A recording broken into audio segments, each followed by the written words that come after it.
Se sentir compétent.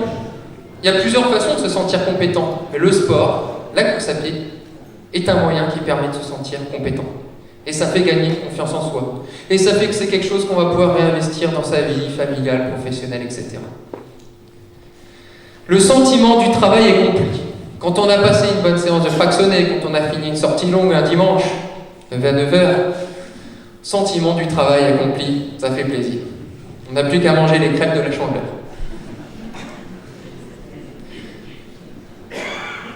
Finalement, la sensation de maîtrise, le plaisir du geste, le plaisir de sentir son corps s'animer. Alors des fois, on n'a pas des très bonnes sensations, et des fois, on sent que ça suit bien, on ressent bien les mouvements du corps, on a des bonnes sensations, on n'est pas essoufflé. Ça, c'est évocateur d'un certain plaisir. Et puis le goût de l'effort. Des fois, se dépasser sur un 10 km, un semi, un cross, on se dit qu'est-ce qu'on fait là? Mais on est à le goût de l'effort, et on y revient encore et encore. Alors, je vais revenir spécifiquement sur l'appartenance sociale et la sensation de maîtrise. L'appartenance sociale, elle est évoquée également par les champions. Pour qu'ils soient là ici, être numéro 1, c'est qu'ils étaient avant tout animés par une certaine motivation sociale. Le plaisir de partager, d'être avec un groupe et de progresser à plusieurs. Loïc Leferme, ainsi, qui est malheureusement décédé il y a une dizaine d'années, en tentant encore de battre des records, exprime ce qui me plaît le plus dans la compétition, ce n'est pas qui va gagner, c'est la rencontre avec les autres. Quand je me suis mis à l'eau, au début, ce n'était pas pour battre le record du monde. Nous, l'équipe, avons toujours progressé ensemble. Et puis un jour, le record est venu comme ça. Jackson Richardson, c'est un moment opportun au niveau du handball, ce n'était pas dans l'équipe. J'essaie de prendre le maximum de plaisir avec mes partenaires, avec mon public, et surtout de jouer et de faire corps avec mon ballon pendant les matchs. Donc là, il évoque le côté motivation sociale, mais il évoque également le plaisir du geste, faire corps avec son ballon. C'est justement ce qu'on évoque ici. Le plaisir du geste. Par exemple, Franck Dumoulin exprime le plaisir du geste parfait. Une fois, 2 fois, 3 fois, encore une fois, c'est grisant. C'est ça le plaisir. Reproduire 60 fois le tir parfait. Reproduire 25 tours de piste. C'est ça la séance parfaite. Voilà, on fait passer des séances, on fait une accumulation de foulées, on reproduit le geste. C'est grisant, mais c'est ça le plaisir. Alexandre Biamonti exprime, il y a aussi le plaisir pour l'activité, qui est pour moi une sensation d'oxygène. Moi, quand je tire, je prends du plaisir à ma gestuelle. Balayage, coup de pied, je m'envole pour le plaisir. Donc le fait de pouvoir contrôler son corps de façon impeccable, la maîtrise du mouvement, ça génère un plaisir. On y vient, le moment le plus important, c'est progresser dans un climat adapté. C'est progresser en course à pied, on voit quelque chose de façon ascendante, évidemment. Et là, on va évoquer le modèle Target de Ames 1992. C'est un modèle beaucoup utilisé dans les sciences de l'éducation physique et sportive. Et target, en fait, ça veut dire cible en français. Donc voilà, on a une cible idéale pour évoluer dans un climat adapté. Sachant que chacune de ces lettres évoque des paramètres qu'il convient en fait de manipuler ou sur lesquels il faut s'appuyer pour évoluer positivement et dans le temps. Ces paramètres sont tâche, autorité, reconnaissance, groupement, évaluation, temps. On a 6 paramètres. Alors volontairement, je ne vais pas les évoquer dans l'ordre. Je vais évoquer tout d'abord l'évaluation. L'évaluation, c'est quelque chose de très important. C'est ce qui nous permet de savoir au départ, ce qui nous permet de savoir ce qu'on vaut et où est-ce qu'on doit aller par la suite pour qu'on puisse mesurer et quantifier ses progrès. Ça peut être en termes chronométriques, ça peut être en termes de maîtrise du mouvement, etc. Donc on va commencer par l'évaluation. Alors il ne s'agit pas d'une évaluation, on va tous s'en comparer les uns aux autres, bien entendu. C'est une évaluation qui est individualisée, si ça peut bien marcher. Évaluation qui permet de quantifier les progrès personnels dans le temps et n'a de sens pour la personne que pour la personne qui en est l'objet. Une évaluation individualisée. On peut ici encourager les personnes à suivre un carnet de bord, à marquer les progrès personnels, et puis à mesurer leur évolution. Là, on est dans une évolution formative de la personne pour elle-même. Cette évaluation, elle vous appartient. Elle vous permettra de fonder vos objectifs dans la longévité et vos buts de maîtrise dans les séances. On peut ainsi évaluer plusieurs paramètres liés à la course à pied au fur et à mesure des années. On évoquera justement après l'évolution de la vitesse maximale aérobie. L'évaluation, elle est multiple. Ce qu'on conseille aux personnes qui commencent, là c'est vrai qu'après il y a des débats vis-à-vis de ça, donc on peut parler de podologue pour voir si vous avez une foulée correcte ou pas, et peut-être adopter des semelles. Donc là il y a des personnes pour qui ça répond bien, d'autres moins. Il faut trouver sa clé, mais en tout cas il faut savoir si votre foulée elle est quand même appropriée pour courir. Sinon, si vous êtes hyperpronateur, c'est-à-dire que vous avez les chevilles qui rentrent comme ça vers l'intérieur, on risque d'avoir des pathologies sur le plus ou moins long terme. Donc la première chose à faire, ce qu'on pourrait conseiller, c'est de faire un test de foulée avant tout. Donc avant de commencer à courir, c'est ces évaluations, savoir comment notre corps fonctionne, et avant de partir raisonnablement. Test de la foulée, puis on peut évaluer aussi la position du corps, la pose du pied. Je ne suis pas spécialiste dans ce domaine, mais il y a ici des entraîneurs vraiment spécialistes sur ces objectifs de maîtrise qui pourraient vous renseigner et vous aider à vous dépasser sur ces domaines-là. Et puis il y a le test de la vitesse maximale aérobie que je vais développer plus précisément. Faire un test de vitesse maximale aérobie, c'est la vitesse en km/h au cours de laquelle vous allez atteindre votre consommation maximale d'oxygène. Donc c'est une vitesse qui varie selon les personnes. C'est pas une vitesse de sprint, on n'est pas à fond la caisse, c'est une vitesse qu'on peut reproduire, qu'on peut théoriquement tenir entre 4 et 8 minutes. Alors bon, il y a peut-être des évolutions, mais dans les données que j'avais, si j'ai pas fait une actualisation, c'est entre 4 et 8 minutes qu'on soutient 100% de cette vitesse théoriquement. Entre 4 et 8 minutes, oui, mais pour un 10 km, un semi-marathon, un marathon ou un trail, on ne va pas pouvoir soutenir 100% la VMA. Si votre VMA elle est de 18 km/h, vous n'allez pas pouvoir tenir un 10 km à 18 km/h. On va avoir donc des adaptations sous forme de pourcentage pour chacune des distances données. Cette VMA, elle peut être améliorée par un entraînement régulier et de qualité. Alors les progrès sont variables en fonction des personnes. On a parfois des progrès très rapides, parfois un peu plus lents. Donc là, ça peut être des progrès de l'ordre de 10% pour certaines, d'autres 15% au fur et à mesure des années. Et cette VMA est évaluée par des tests triangulaires ou rectangulaires. Les tests triangulaires sont les tests les plus appropriés. Parce qu'en fait, vous avez une augmentation de la...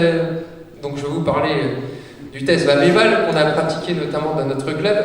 Donc le test VAMEVAL, vous partez ici. On vous fixe une vitesse initiale de 8 km/h. Donc il faut commencer à 8 km/h. Et puis vous commencez à courir et il faut arriver au niveau du plot au moment où il y a un bip qui retentit.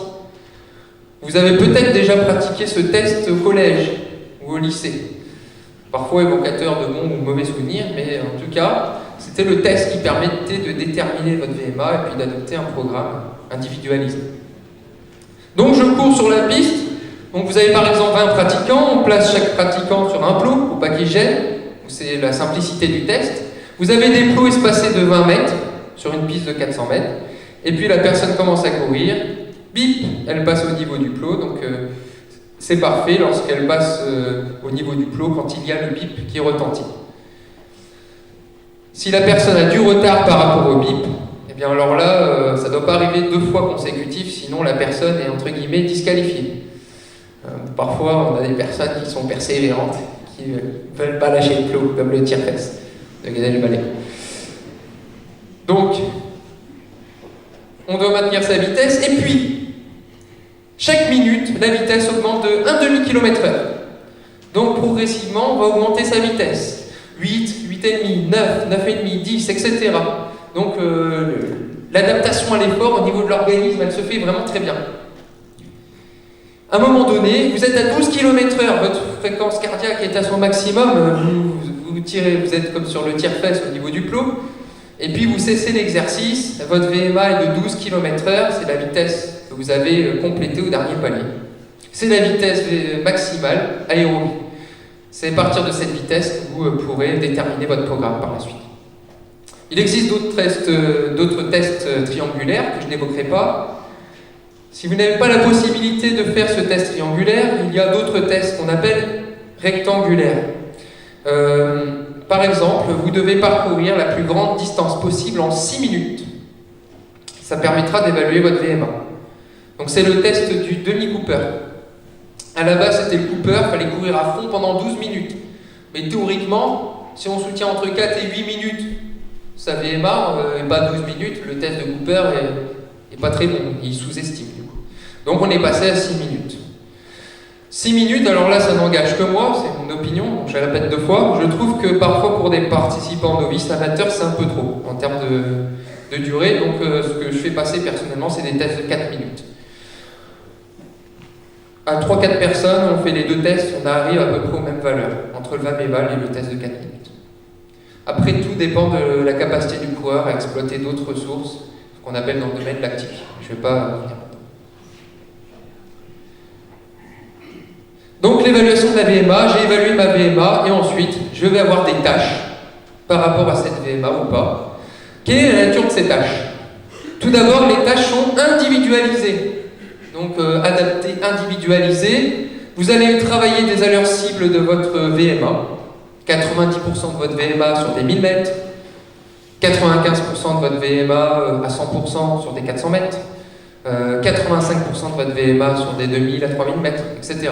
Il y a tout un tas de combinaisons possibles et à adapter en fonction du passé de la personne. Ces tâches, elles doivent être réalistes pour ne pas décourager les pratiquants.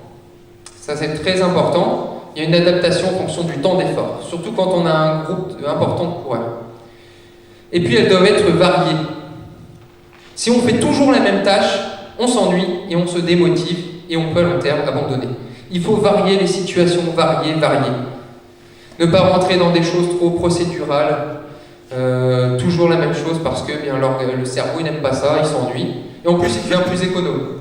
Si vous faites toujours la même séance, c'est peut-être pas parce que vous avez progressé, c'est aussi parce que vous êtes devenu plus économe que vous avez des meilleurs chronos. Parce que si on refait toujours la même chose, on est plus économe, on maîtrise la situation. Il faut choquer l'organisme, le faire sortir de sa zone de confort. Et puis un jour, on va faire une tâche qui a complètement rien à voir, qu'on n'a jamais fait. Et ça produit de la nouveauté, de la motivation et du plaisir. Tâche individualisée. Après avoir déterminé la VMA, adoptez des séances de qualité par rapport à votre VMA. Admettons que vous soyez avec des coéquipiers. Acceptez de ne pas évoluer tous dans la même séance. Chacun devrait faire en principe ses exercices sur base de sa VMA. On verra après qu'il y a des moyens d'être en groupe et puis ensuite de travailler individuellement sa VMA. Mais il faut accepter de ne pas faire tous en même temps la même situation. On a des fois des personnes, une VMA à 16 et puis l'autre à 18. On a celui qui a la VMA à 16 qui essaye de faire les séances avec celui qui a la VMA de 18. C'est pas bon. Parce que là, c'est sur régime et du coup, on risque d'aller dans l'échec et la diminution de la confiance. Chacun doit respecter ses objectifs à statut égal. Identifiez un moyen de développer objectivement votre VMA. Alors, parfois, il n'y a pas de piste. On a même des personnes qui se rabattent sur les pistes et heureusement, on a une solidarité des clubs. Ça, c'est bien, il faut que ça continue. En l'absence de piste, un terrain plat, balisé, régulier, souhaitable. Donc on voit des fois, il y a même, j'imagine dans la forêt de Moulières, il y a des secrets, enfin pas si bien gardés de distance dans la forêt qui font pile poil 3000 mètres ou pile poil 1000 mètres. Donc on peut tout à fait faire ça en nature et puis même sur des terrains plus courts, plats. Donc même ne pas avoir de piste, c'est pas forcément un obstacle, on crée sa piste dans la nature. Alors, exemple de tâche individualisée avec une VMA de 12 km/h. Votre VMA est de 12 km/h. Donc, objectif, 2-3 séries de 4-5 fois 200 mètres. Donc, je mets 2-3 séries parce que ça dépend du passé de la personne, du moment du programme. À 100-105% VMA. Soit entre 56 secondes et 1 minute. Comme on connaît la VMA de la personne qui est de 12 km/h, ça veut dire qu'on sait qu'elle doit faire ses 200 mètres entre 12 et 12,6 km/h. C'est un calcul. En même temps, il y a le portable qui siffle. Entre 56 secondes et 1 minute, avec R égale 45 secondes, ça c'est la récupération de les 200 mètres. Et grande récupération, 3-4 minutes. Donc je vais expliciter la terminologie que j'attribue aux lettres. Petit R, c'est les récupérations entre les répétitions, et grand R, c'est les récupérations entre les séries. Autre exemple, 2-3 séries de 6 fois 30-30, 30 secondes effort, 30 secondes récupération, à 100-105% VMA, donc dans les mêmes fenêtres d'allure. On peut parfois enlever aussi ces 100-105% VMA, on les fait en nature, donc là on fait un fractionné à la sensation. Typiquement, c'est ce qu'on appelait avant un fartlek. C'était une méthode d'entraînement suédoise, on jouait aux sensations, on accélérait et on ralentissait quand on voulait, sans but normatif. Donc c'est important aussi de mettre des séances comme ça des fois.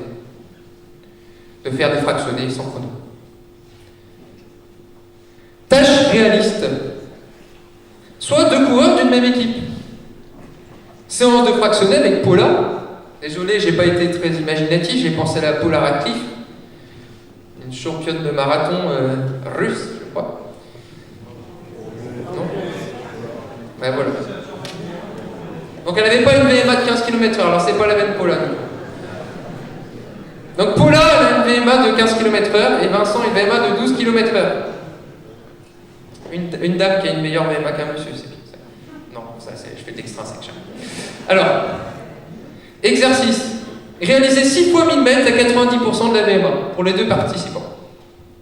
Ok, bon, ils participent depuis un moment à des programmes, hein, ils sont à un volume élevé de séances, donc ils sont à 6000 mètres. Ok. Objectif pour Paula, réaliser ces 1000 mètres en 4h30 environ.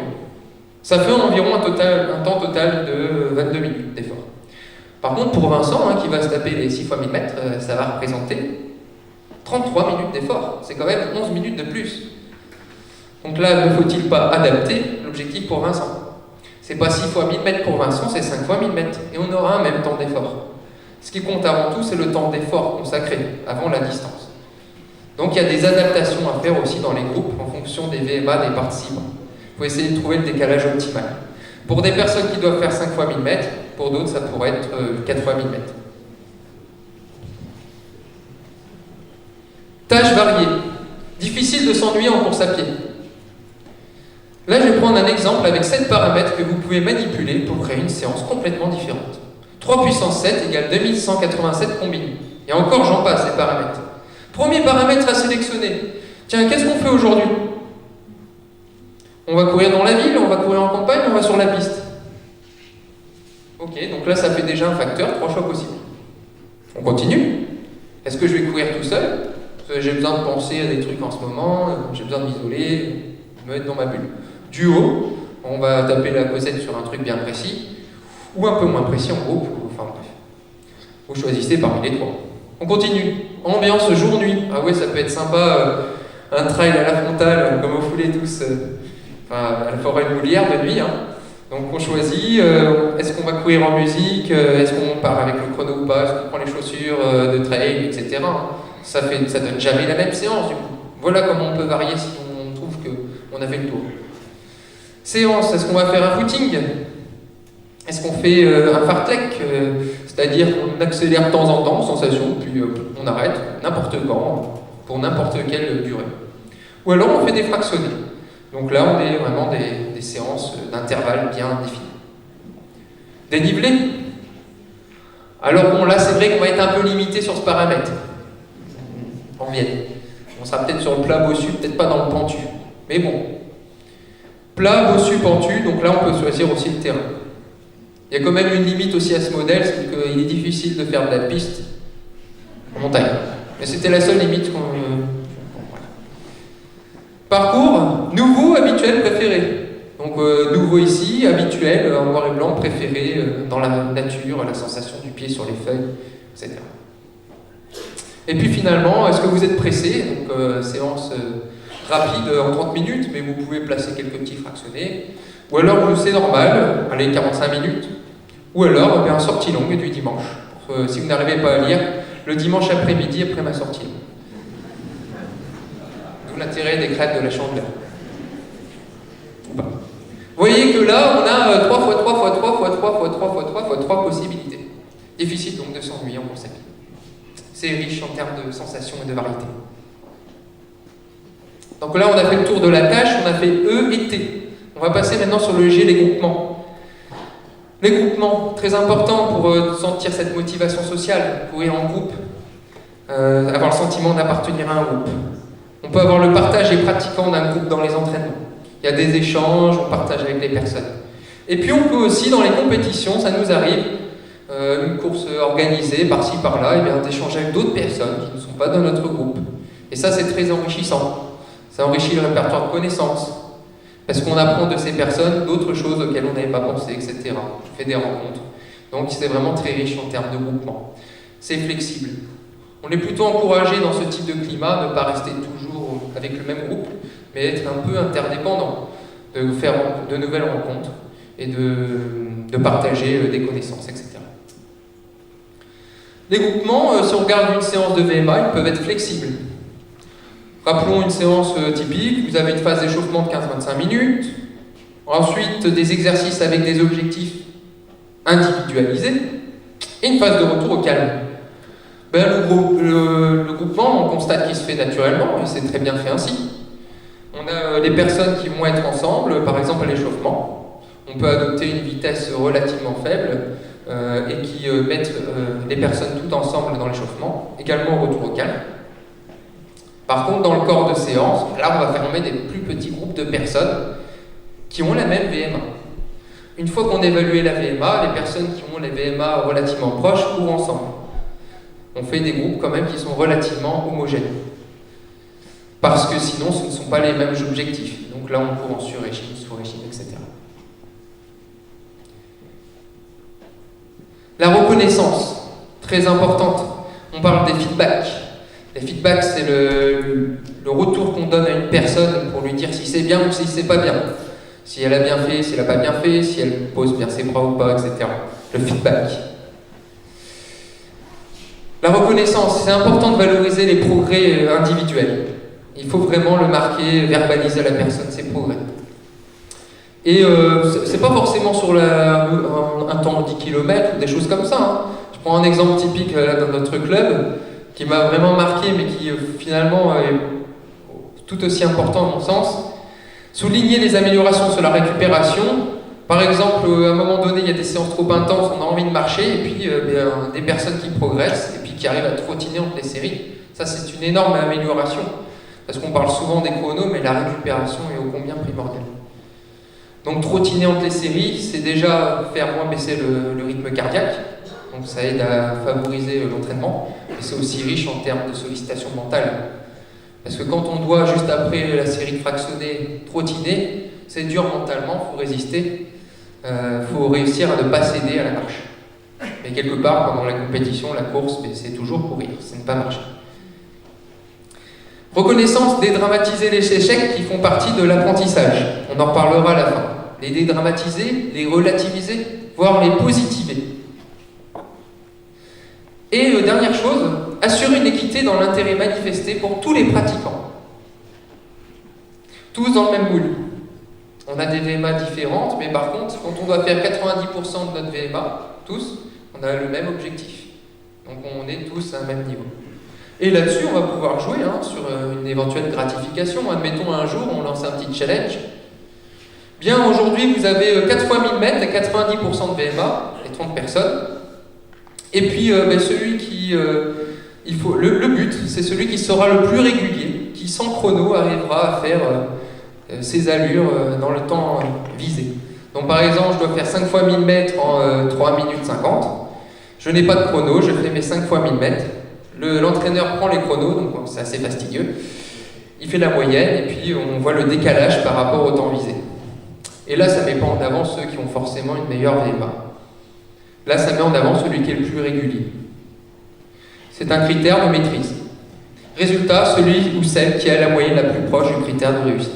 Ça peut être une personne qui a une VMA de 10, une personne qui a une VMA de 18. Donc là, c'est pas le niveau absolu qui est mis en avant. La reconnaissance, le feedback. La reconnaissance, elle est aussi importante lorsque vous êtes dans une épreuve. Lorsque vous parlez à un coéquipier, On me dit allez, tu vas y arriver, etc. Donc ça c'est un feedback affectif. Et puis, ou psychologique. Et puis il y a les feedbacks techniques aussi. Là, positionne mieux tes bras, expire, relâche les bras. Vérifie mieux tes trajectoires, etc. Donc ça, ce sont des feedbacks techniques. Et ça, c'est très important de donner ces feedbacks aux personnes qui pratiquent. Ça apporte de la reconnaissance. Alors là, exemple avec Farouk Madassi, entraîneur de Vincent Louis. On les reverra tous les deux à la fin, sur les départs en course à pied. Feedback psychologique. Donc, deux types de discours. Bon, les exemples sont vraiment caricaturaux, mais bon, on va essayer quand même. Super, lâche rien, allez, allez. T'es pas dedans là? T'as de la glu sous tes pieds? Ok, on a choisi le premier. Super, lâche rien, allez, allez. Quoi qu'il arrive, il faut bien se dire que les personnes qui sont là, qui sont sorties de leur fauteuil, qui ne sont pas inactifs, quoi qu'ils fassent, même s'ils sont dans un moins bon jour a priori, eh bien ils sont là en train d'éprouver, de faire un effort physique important. Donc un feedback psychologique, allez, allez, c'est pour la tronche, allez, comment, va au bout, c'est toujours bon. Feedback technique, relâche tes bras, souffle. Tu as pris un mauvais départ. Donc là, bien le deuxième, il n'est pas bon. Dire tu as pris un mauvais départ, c'est pas... Qu'est-ce que tu fais là? C'est quoi ce départ? Allez, rattrape-les! Non, c'est pas ce qu'il faudrait, c'est pas ce qui serait optimal en termes de feedback.